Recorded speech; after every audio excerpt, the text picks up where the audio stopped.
Ganito yung mismong box niya. Okay, take note muna ha. Beb, eto ha, honest review tayo. Kaya eto ha, once na kung ano yung kinalabas na reviews natin, eh bahala na kayo. Basta ako magde-demo lang ako. So sapatos to, of course, magkapares yan once na mag-check out kayo. Tapos, yung presyo niya ay tapat lang para sa performance ng sapatos. So, kung magkano yung price na nakikita mo dyan sa may baba.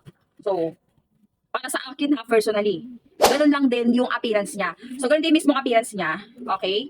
Kung mga pang, okay, ganyan yung mismong, ang tawag dito, swelas niya. Ito yung mismong apakan. O, in other term, ito yung mismong apakan niya. Ganyan siya. Tapos, ayan. Okay, so far so good naman. Kasi pulido naman yung pagkakatahi. Pero, pag nilabhan mo, I'm not sure kung mag stay yung mismong, ang tawag dito, design. Or hindi ba mababakbak. Hindi ako sigurado. Pero, so far so good naman. Ang mga tahi naman niya ay pulido. And sa inside naman, okay, ganito yung mismong inside niya. Ayan. So far so good para sa presyo niya, okay? So far so good para sa presyo niya. So ganyan yan siya. Ito pa isa. Okay, ganyan. Kung mga hindi ko siya may pa-promise na magtatagal for daily use.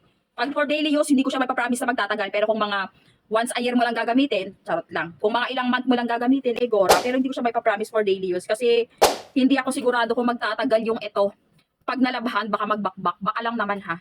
Okay, depende sa paggamit. Pero yung in all over, sa presyo niya at sa appearance niya at performance niya, sapat lang. Sapat lang ha. Ayan yung link. No claims for this, basta ayan lang, sapat lang. Ayan yung link, try nila.